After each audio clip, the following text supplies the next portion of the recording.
नमस्कार दोस्तों, स्वागत है आपका अपने YouTube चैनल में। और आज का हमारा टॉपिक होने वाला है आगामी परीक्षाओं के लिए जो हमारे प्रीवियस पेपर की सीरीज चलाई जा रही है। बहुत महत्वपूर्ण सीरीज है। इसमें हमने जितने भी अब तक पेपर हुए सबसे अपने क्वेश्चन उठाए जो हमारे आज का सिलेबस जो अब सिलेबस अपडेट हो पाया है उसके माध्यम से। जो भी हमारा क्वेश्चन होगा अपना पूरी डिटेल में सोल्व करते हैं। जो हमारे साहित्य से क्वेश्चन आते हैं उन पर अपना बिल्कुल 100% फोकस करते हुए चलते हैं कि साहित्य से हमारा कोई क्वेश्चन गलत ना हो, जिससे हमारे क्वेश्चनों में ज्यादा स्कोर हो जाए। तो शुरू कर लेते हैं अपने पहले क्वेश्चन के साथ। यदि आपने पिछली वीडियो नहीं देखी, एक बार पिछली वीडियो देखो जो आपके लिए बहुत महत्वपूर्ण होने वाली है। तो शुरू करते हैं। पहला क्वेश्चन जो हमारा दिया गया है, निम्नलिखित में से कौन सी रचना गजानन माधव मुक्तिबोध जी की नहीं है? कौन सी रचना है गजानन माधव मुक्तिबोध की नहीं है? पहला दिया गया है चांद का मुंह टेढ़ा, ये तो है इनकी बहुत महत्वपूर्ण रचना है। उसके बाद मृत्यु और कवि, भ्रम राक्षस, उसके बाद बाण भट्ट की आत्मकथा। तो कौन सी रचना गजानन माधव मुक्तिबोध की नहीं है ये बताना है। इससे पहले जो आपको याद रखना है कि गजानन माधव मुक्तिबोध इनका संबंध कहां से है, तो बताना इनका संबंध मध्य प्रदेश से है। बात कर लेते हैं इनके जन्म के बारे में कि इनका जन्म कब हुआ था, तो बताना ग्वालियर से संबंधित है। 1917 में इनका जन्म हुआ था मध्य प्रदेश के ग्वालियर में, जबकि मृत्यु होती है 1964 में दिल्ली में। संबंध कहां से आता है गजानन माधव मुक्तिबोध का, तो बताना मध्य प्रदेश से आता है। इनकी महत्वपूर्ण रचना जो प्रसिद्ध रचना है जो ऑप्शन नंबर ए में दी गई है, ये इनकी बहुत महत्वपूर्ण रचना है, जैसे चांद का मुंह टेढ़ा। जबकि अन्य रचनाएं भी आती हैं इनकी बहुत महत्वपूर्ण, जैसे अंधेरे में।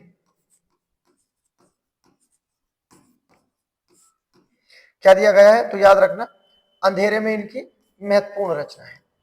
उसके बाद नेक्स्ट जो आपको याद रखना है पक्षी और दीमक। एक तो पक्षी और दीमक,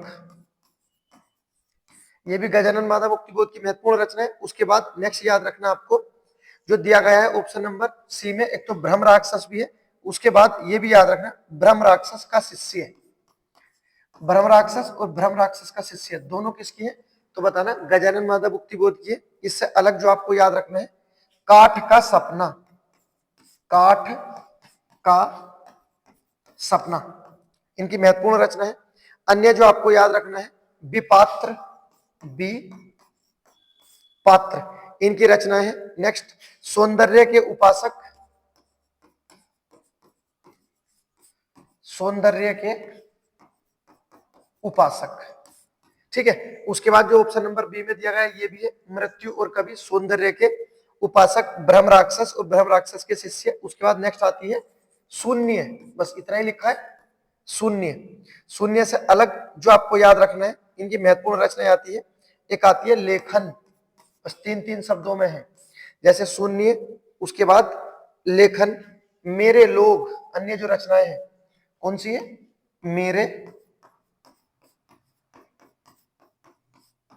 मेरे लोग। उससे अलग जो आपको याद रखना है लकड़ी का रावण, लकड़ी का रावण, लकड़ी का रावण। उसके बाद नेक्स्ट जो दी गई है सबसे महत्वपूर्ण चांद का मुंह टेढ़ा। तो इनकी महत्वपूर्ण रचनाएं हैं, आपको याद रखना है। कौन सी नहीं है, तो ऑप्शन नंबर डी हो जाएगा हमारा बाण भट्ट की आत्मकथा। इनके द्वारा नहीं लिखी गई है, तो फिर ये किसके द्वारा लिखी गई है, तो बताना। इसे लिखने वाले बहुत प्रसिद्ध व्यक्ति है हमारे हजारी प्रसाद द्विवेदी जी। बाण भट्ट की आत्मकथा किसके द्वारा लिखी गई है, तो बताना हजारी प्रसाद द्विवेदी द्वारा लिखी गई है। सही है, तो ये याद रखना गजानन माधव मुक्तिबोध, इनसे क्वेश्चन बनते रहते हैं। इनकी जो महत्वपूर्ण रचना है चांद का मुंह टेढ़ा, उसके बाद अंधेरे में, पक्षी और दीमक, सौंदर्य उपासक, शून्य, लेखक, विपात्र, काठ का सपना, भ्रम राक्षस और भ्रम राक्षस का शिष्य, सब किसकी है, गजानन माधव मुक्तिबोध की रचना है। संबंध पूछा गया कहां से है, तो संबंध इनका मध्य प्रदेश से है।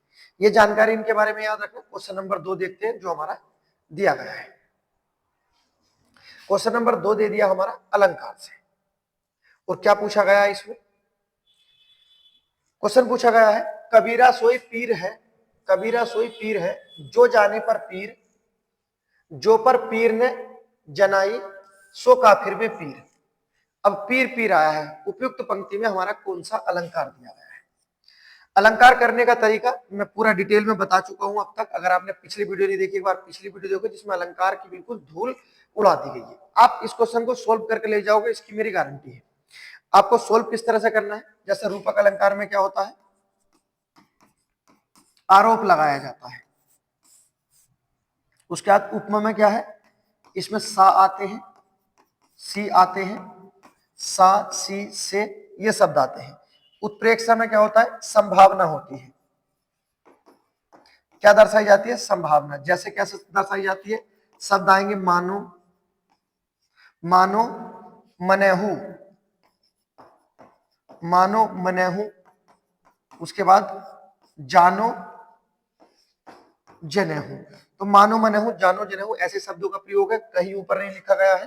ठीक है, आप इस तरह से क्वेश्चन को सोल्व करते हुए ले जा सकते हो। तो ऑप्शन नंबर जो ए है हमारा, इसमें यमक अलंकार हो जाएगा। ऑप्शन नंबर ए हमारा आंसर हो जाएगा। ठीक है, इसमें जो पीर है इसके अलग अलग से अर्थ दिए गए हैं, ये इसमें बोला गया है। रूपक अलंकार में क्या होता है, तो रूपक अलंकार में याद रखना, इसमें आरोप लगाया जाता है। उसके बाद रूपक अलंकार का जो वाल्मीकि है, किसे बोला जाता है, तो व्यक्ति आते हैं हमारे, बहुत प्रसिद्ध व्यक्ति का नाम है तुलसीदास जी। तुलसीदास जी को क्या कहते हैं, रूपक अलंकार का, ठीक है, वाल्मीकि या सम्राट रूपक अलंकार का तुलसीदास जी को ही बोला जाता है।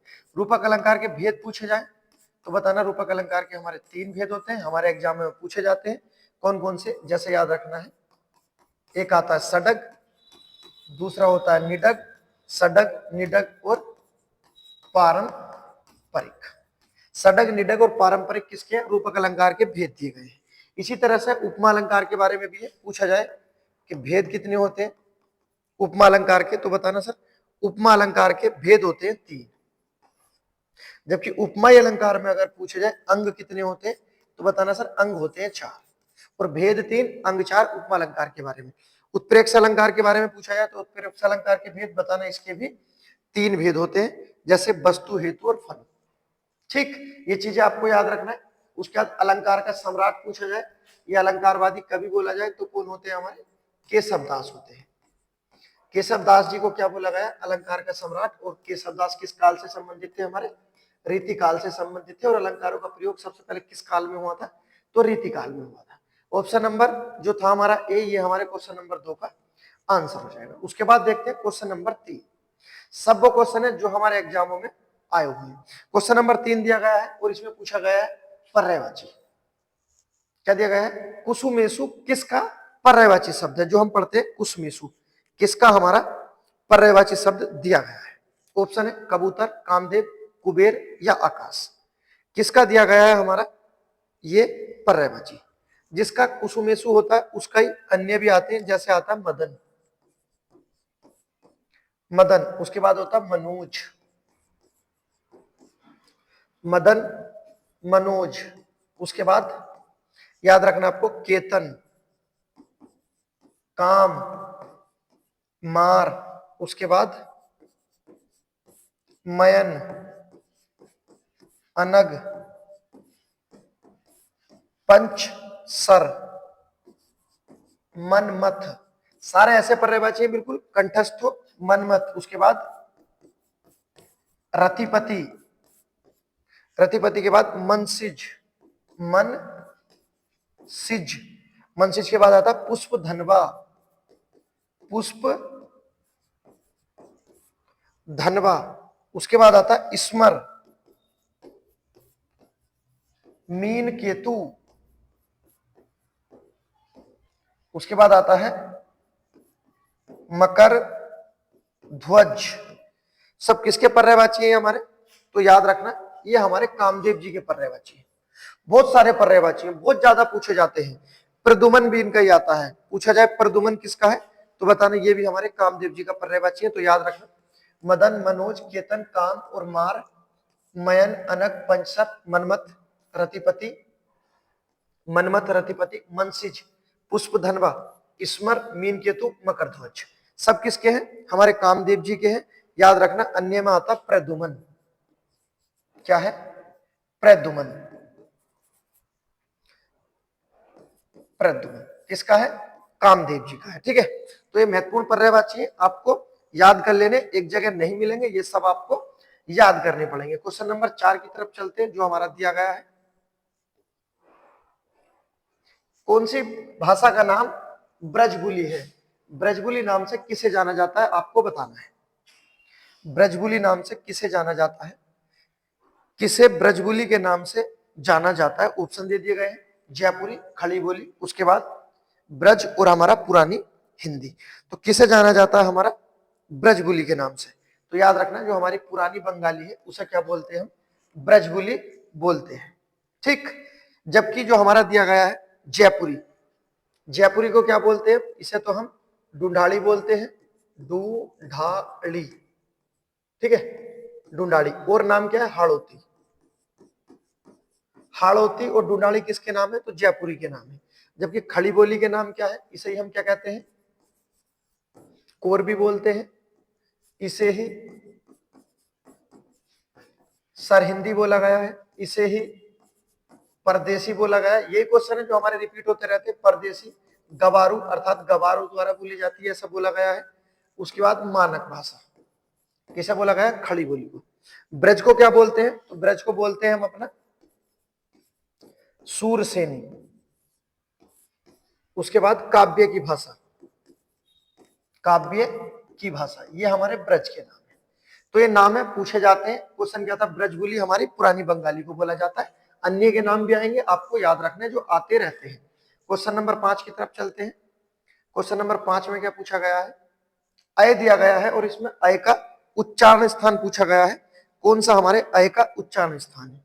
ऑप्शन दे दिए गए हैं हमारा, तालव्य, दंतीय, ओष्ठीय या कंठ तालव्य। कौन सा होगा जो हमारा अय का उच्चारण स्थान है। तो आपको याद रखना है जो हमारा दिया गया है तालव्य, इसमें हमारे दोनों ई आ जाती है, छोटी ई और बड़ी ई क्या होती है हमारी, तालव्य। उसके बाद दंत दिया गया है, दंत में किसी भी हमारे स्वर का उच्चारण नहीं होता है। ये आपको बहुत बेहतरीन बात है याद रखनी है कि जितने भी स्वर है, कोई भी स्वर हमारा दंत नहीं होता। तो कंठोष्ठ होते हैं, कंठोष्ठ होते हैं, जैसे हमारा ओ और औ दोनों कंठोष्ठ होते हैं। जबकि जो दिया गया हमारा ए बी और ए बी, ये हमारे क्या है, कंठ तालव्य होते हैं।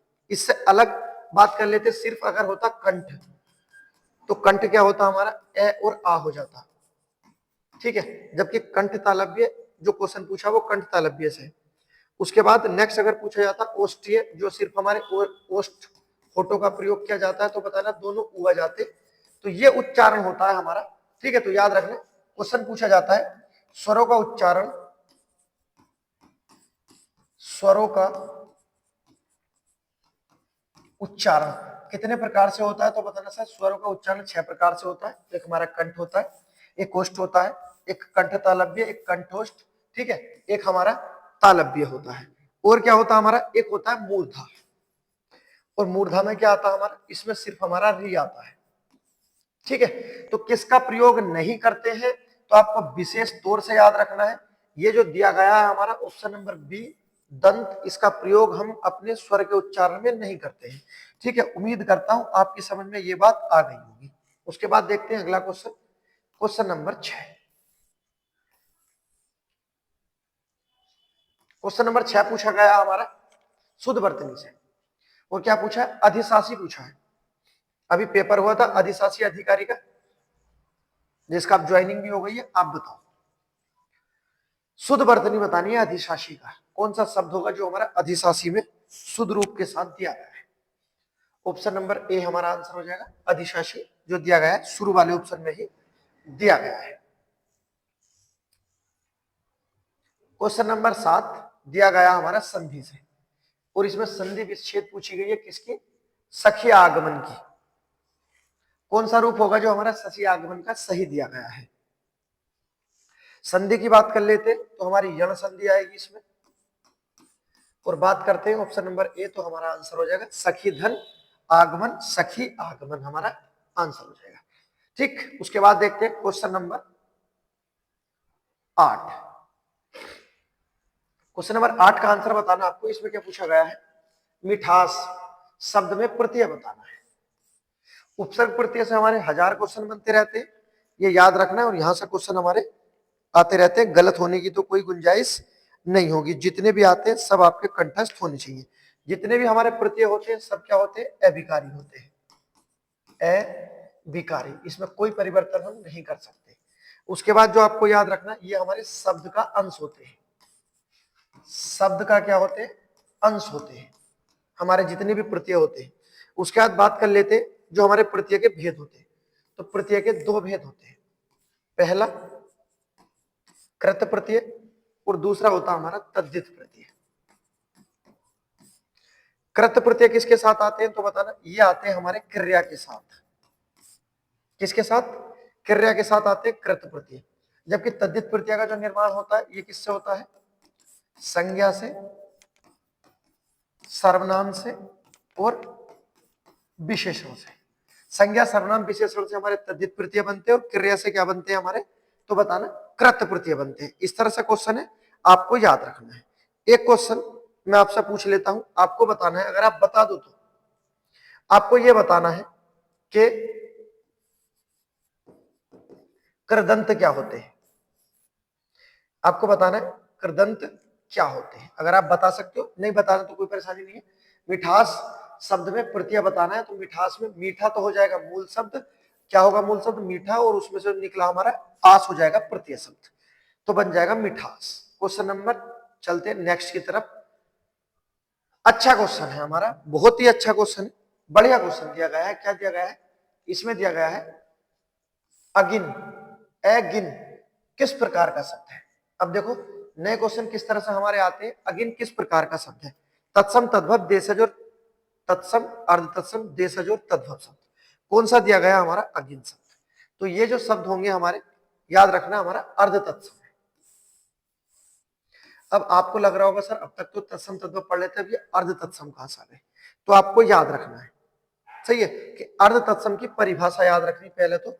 अब ये आपको देखने को मिलेंगे, इनकी परिभाषा क्या होती है, क्योंकि हमारे पीसीएस के पेपर में और जो हमारे पेपर होते हैं उसमें बड़े पेपरों में पूछे जाते हैं कि क्या होते हैं अर्ध तत्सम। तो याद रखना, ऐसे शब्द जो ना तो तत्सम हो और ना ही तद्भव हो। ऐसे शब्द जो ना तो तत्सम हो और ना ही हमारे तद्भव हो, तो क्या कहलाते हैं? अर्ध तत्सम। यह है परिभाषा, ठीक है। इससे अलग अगर आप पहचानने की बात करते हैं कि सर किस तरह से एक शब्द आता है, जैसे यही हमारा लिखा गया है अगिन, क्या लिखा है? अगिन शब्द लिखा है। बात करते हैं इसके हम तत्सम की, इसका तत्सम रूप क्या होगा? तो अगिन का जो तत्सम हो जाएगा हमारा अग्नि हो जाएगा। क्या हो जाएगा? अग्नि हमारा इसका तत्सम रूप हो जाएगा, ठीक है, याद रखना। और इसी का बात कर लेते हैं तद्भव रूप की, इसका तद्भव रूप, तो इसका तद्भव रूप हो जाएगा हमारा आग। और तद्भव और तत्सम के बीच की कड़ी क्या कहलाई? हमारी अर्ध तत्सम। तो अगिन क्या है हमारा? अर्ध तत्सम है। इसी तरह से अन्य शब्द जो आपको याद रखना, एक शब्द होता है नवरात्र। क्या लिखा है? नवरात्र। इसका तत्सम रूप जो होगा नवरात्रि होता है, नवरात्रि होता है, आपको सभी को पता है। जबकि इसका तद्भव रूप क्या बन जाएगा? हमारे नवरात बन जाएगा। तो ऐसे शब्द जो हमारे तत्सम और तद्भव के बीच में आते हैं वो अर्ध तत्सम कहलाते हैं, ऐसे याद रखना है। या जो न तत्सम हो न तद्भव हो वो अर्ध तत्सम कहलाते हैं। अगर आप इनसे भी भूल जाओ तो एक और नई कहानी सुनाता हूं, आप समझना कि जो भी हमारे क्या होते हैं प्राकृत भाषा के शब्द होते हैं, जो भी हमारे प्राकृत भाषा के शब्द होते हैं वो सब हमारे अर्ध तत्सम होते हैं। ये आपको याद रखना है कि हमारे अर्ध तत्सम क्या होते हैं, तो कहना सर प्राकृत भाषा के शब्द अर्ध तत्सम होते हैं, ठीक है। उदाहरण के तौर पे इस तरह से क्वेश्चन पूछे जाते हैं, आपको याद रखने, जल्दबाजी किसी क्वेश्चन को करते समय नहीं करनी है। क्लियर है? तो जो दिया गया है अगिन शब्द क्या है हमारा? अर्ध तत्सम है, सही है। उसके बाद देखते हैं नेक्स्ट जो हमारा दिया गया है, क्वेश्चन नंबर 10 हमारा दिया गया है और इसमें तो पूछा है डायरेक्ट तद्भव शब्द बताना है। क्या हमारा तद्भव शब्द होगा? कपाट का तद्भव बताना है, क्या शब्द दिया गया है, क्या हमारा होने वाला है। इस तरह से है क्वेश्चन पूछे जाते हैं, आपको याद रखने हैं। कपाट का तद्भव बताना है। पहला दे दिया गया है कपड़ा, उसके बाद दूसरा किवाड़, उसके बाद दे दिया गया है हमारा कांटा और उसके बाद कमर। कौन सा है? कपाट का तद्भव रूप। तो याद रखना कपाट का तद्भव रूप हमारा क्या होगा? किवाड़ हो जाएगा। क्या होगा? किवाड़। ऑप्शन नंबर बी हमारा आंसर हो जाएगा। तो कपड़ा किसका होगा? तो बताना जो हमारा कपड़ा दिया गया है ये करपट का होता है। करपट होता, ठीक है, तब होता हमारा कपड़ा। उसके बाद नेक्स्ट जो हमारा कांटा है ये किसका होगा? तो कांटा होता हमारा कंटक का। ठीक है, तो इस तरह से थे ये, आपको करने थे, हो सकता है आपने गलत कर दिया हो, कपड़ा लगा दिया हो। बस यही होता है प्रैक्टिस में, यही अंतर होता है, बार बार अभ्यास का यही मतलब होता है। क्वेश्चन नंबर आगे बढ़ते हैं, 11 की तरफ चलते हैं। क्या दिया गया है? हो सकता है आप इस क्वेश्चन से परिचित हो क्योंकि ये रिपीट क्वेश्चन है और कई बार रिपीट क्वेश्चन आया है। जैसा काम वैसे दाम में जैसा किस व्याकरणात्मक कोटि का शब्द है? जैसा काम वैसा शब्द कैसा शब्द है? जैसा बताना है। तो याद रखना इसमें विशेषता बताई गई है काम की। कैसा काम जैसा काम क्या बनेगा हमारा? विशेषण शब्द बन जाएगा। ये विशेषता बता रहा है काम की। ठीक, क्या बना? विशेषण शब्द बना। नेक्स्ट स्पीड से करते हैं। क्वेश्चन नंबर 12 क्या दिया है? मीरा जोर से हंसी। यह वाक्य के किस प्रकार का समुचित उदाहरण है? जोर से हंसी मीरा जी अकर्मक है, प्रेरणार्थक है, द्विकर्म है और सकर्मक है। देखो द्विकर्म नहीं है क्योंकि द्विकर्म के पहचानने के लिए हम प्रश्न करते हैं क्या से और दूसरा करते हैं किसे से। ठीक है, और कुछ भी उत्तर नहीं मिलेगा। मीरा क्या हंसी ना उत्तर, मीरा किसे हंसी ना उत्तर। ठीक है, उसके बाद दिया गया है प्रेरणार्थक न प्रेरणार्थक क्रिया। प्रेरणार्थक क्रिया वो होती है जब कोई क्रिया हम दूसरे से करवाते हैं। जैसे पिताजी माली से बाग की सफाई करवाते हैं, तो पिताजी माली से बाग की सफाई कर रहे हैं, तो इसमें प्रेरणार्थक क्रिया है जब हम किसी दूसरे से करवाएं। ठीक, अब मेन निकल गया या तो ए बताओ या डी बताओ। अकर्मक सकर्मक में ही है, याद रखना इसमें। तो जो दिया गया हमारा अकर्मक क्रिया हो जाएगी क्योंकि हंसने से हमें क्या प्रश्न करने से कुछ उत्तर नहीं मिलेगा। तो मीरा जोर से हंसी, हंसी होता तो अकर्मक, रोना होता तो भी अकर्मक। हंसना रोना दोनों क्या है? अकर्मक है। ठीक है, अगर पढ़ना होता तो सकर्मक हो जाता। आगे बढ़ते हैं।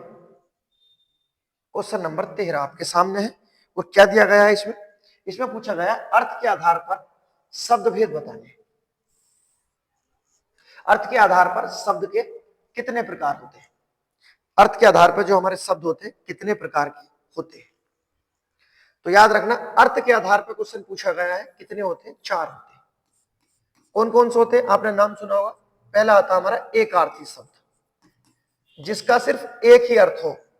एक अर्थी जिसका एक ही अर्थ हो, जैसे व्यक्तिवाचक संज्ञा होती है एक अर्थी जिसका एक अर्थ हो। दूसरा होता अनेक अर्थी, जैसे जिसके अनेक अर्थ हो, जैसे हमने कनक लिख दिया और उसके बहुत सारे अर्थ होते हैं। उसके बाद दूसरा होता हमारा समानार्थी, जो समानार्थी जिसे हम अपना पर्यायवाची बोलते हैं। और पर्यायवाची के बाद चौथा होता हमारा विलोम शब्द, जिसे हम विपरीतार्थी बोलते हैं। तो ये होते हैं हमारे, याद रखना, अर्थ के आधार पर शब्द के प्रकार कितने होते हैं? 4। एक अर्थी, अनेकार्थी, समानार्थी और विपरीतार्थी। ठीक है, याद रखना है। ऑप्शन नंबर जो बना हमारा बी आंसर बना। उसके बाद देखते हैं क्वेश्चन नंबर अपना 14। क्वेश्चन नंबर 14 की तरफ चलते हैं। क्या हमारा दिया गया है इसमें? निम्नलिखित में से असंगत अर्थात गलत विलोम शब्द निकालना है। कौन सा विलोम शब्द दिया गया है जो हमारा बिल्कुल गलत दिया गया है? अब विलोम शब्द से क्वेश्चन है, ये तो गलत होना नहीं बनता विलोम शब्द। ठीक है, ये वो बुनियाद है जिसके ऊपर तुम्हारी हिंदी तैयार होगी। विलोम शब्द, तत्सम, तद्भव, पर्यायवाची, मुहावरे सब वही चीज है, रटने वाली जितनी भी चीजें हैं। कौन सा असंगत है? घात का प्रतिघात, प्रसारण का संकुचन, उसके बाद शाश्वत का सदैव, उसके बाद खग का मृग। बताओ कौन सा होगा? तो जो दिया गया ऑप्शन नंबर सी शाश्वत, ये गलत दिया गया। सदैव नहीं होता इसका। क्या होता है? शाश्वत का तो बहुत लंबे समय तक होता है और इसका उल्टा होता है क्षणिक, अर्थात क्षण भर में समाप्त। शाश्वत जो लंबे समय तक टिका रहे। उसके बाद देखते हैं क्वेश्चन नंबर हमारा 15। अच्छा क्वेश्चन है, बहुत ही अच्छा क्वेश्चन दिया गया है। इसमें बताना आपको समूहवाचक बताना है। समूहार्थक शब्द का चयन कीजिए, कौन सा हमारा समूह बनाता है। पहला दिया गया शतवक, उसके बाद पुरुष, उसके बाद गमला, उसके बाद गुलाब। आप बताओ आप किसे समूह में लगाना चाहते हो, ठीक है, कौन सा हमारा समूहवाचक दिया गया है। तो ऑप्शन नंबर ए जो दिया गया है हमारा शतवक, ऑप्शन नंबर ए हमारा आंसर हो जाएगा। ये हमारा क्या होता है, तो याद रखना इसका अर्थ होता है जो हमारा गुलदस्ता होता है। क्या होता है, गुलदस्ता, ठीक है। और गुलदस्ता जो होता है हमारा क्या होता है, तो सभी को पता है, फूलों का एक गुच्छा होता है, अर्थात समूहवाचक होता है। ऑप्शन नंबर ए हमारा आंसर हो जाएगा। कुछ ने गमला भी लगाया होगा, लेकिन जो माना गया आंसर है भैया वो ए ही माना गया है, क्योंकि अपने जितने भी क्वेश्चन है सब यूके ट्रिपल एससी और यूके एससी से ही उठाए गए हैं, इसके बाहर से कुछ नहीं है। अगला क्वेश्चन देखते हैं जो दिया गया है, कारक सा क्वेश्चन पूछा है, राम की गाय चरती है, इसमें क्या है, वाक्य में कौन सा कारक है। राम की गाय चरती है, इसमें क्या क्वेश्चन पूछा गया हमारा, कारक सा क्वेश्चन पूछा गया है। कारक सा क्वेश्चन बनते रहते आते रहते हैं, हम भी पढ़ते रहते हैं कि कारक हमारे क्या होते हैं, अभिकारी होते हैं। कारक क्या है, अभिकारी है। कारक को और क्या कहते हैं, तो कारक को हम परसर्ग कहते हैं। कारक के कितने भेद होते हैं, तो बताना कारक के 8 भेद होते हैं।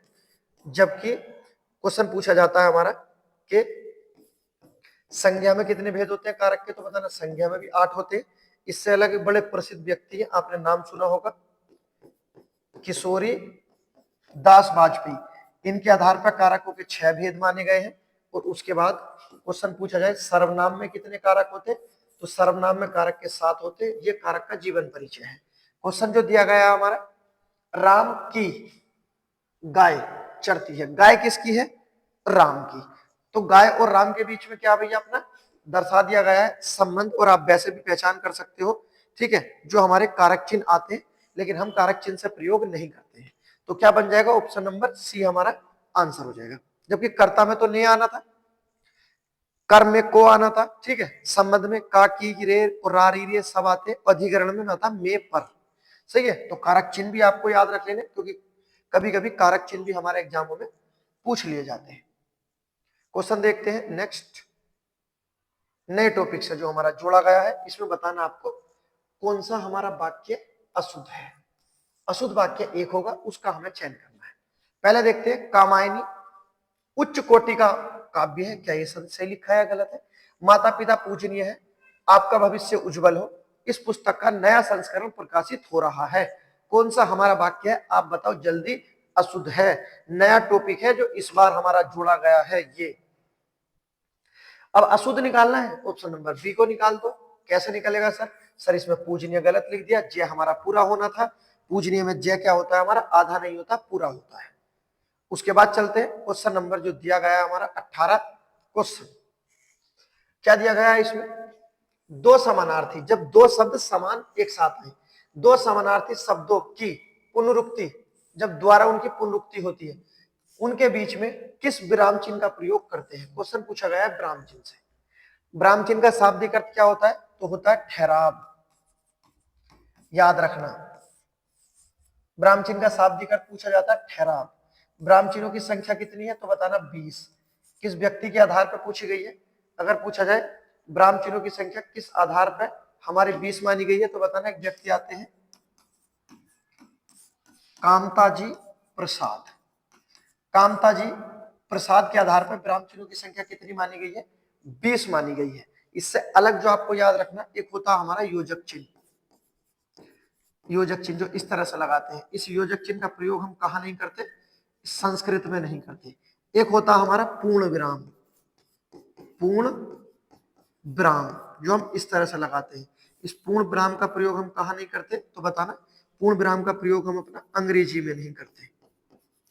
इन दोनों चीजों को आपको याद रखना है, ठीक है। विराम चिन्ह हमने किस भाषा से लिए है, अगर पूछा जाए तो बताना ये विराम चिन्ह हमने सर अंग्रेजी से लिए है। कहां से लिया गया है विराम चिन्ह को, अंग्रेजी से लिया गया है। कितनी है संख्या, 20 है। क्वेश्चन क्या है, दो समानार्थी शब्दों की पुनरुक्ति में किसका प्रयोग करते हैं, तो बताना योजक चिन्ह का करते हैं। ऑप्शन नंबर सी हमारा आंसर हो जाएगा। आगे बढ़ते नेक्स्ट देखते हैं क्वेश्चन नंबर 19। क्वेश्चन नंबर 19 आपके सामने पूछा गया मुहावरा, कहावत मतलब मुहावरा पूछा गया है। पत्थर को जोक नहीं लगती। बताओ। पहला दिया गया है सबल व्यक्ति का शोषण नहीं होता, अर्थात ताकतवर व्यक्ति का शोषण नहीं होता। दूसरा दिया गया है मजबूत चीज आसानी से खराब नहीं होती, पत्थर को जोक नहीं लगती। सही है। उसके बाद क्या लिखा है, दो धुरतों में प्राय क्या दिया है, टकराव नहीं होता। और अगला क्या है, हट्टी, जो मतलब हट्टी आदमी होते हैं, हट्टी पर कोई प्रभाव नहीं पड़ता। बताओ कौन सा होगा। ऑप्शन नंबर ए बी को काट दो, सी और डी में से बताओ कौन सा सही होगा। डी में से भी कौन, सी और डी में क्या होगा, डी एग्जैक्ट हमारा आंसर होगा। पत्थर को जोक नहीं लगती, अर्थात जो हट्टी व्यक्ति होते हैं उन पर कोई प्रभाव नहीं पड़ता। नेक्स्ट क्वेश्चन, 20वां क्वेश्चन जो हमारा दिया गया है, भारत की पहली जनभाषा। भारत की पहली जनभाषा आपसे क्वेश्चन में पूछा गया है, इसका आपको आंसर बताना है। ये आपके लिए गिव अवे है। सही है। ये अपना प्रैक्टिस सेट कराया गया है, ये हमारा सीरीज से संबंधित है। ठीक है। उसके बाद मिलते हैं एक और जोरदार वीडियो में। वीडियो पसंद आई तो लाइक करें, सब्सक्राइब करें। ठीक है। उसके बाद मिलते हैं एक और वीडियो में, तब तक के लिए गुड बाय।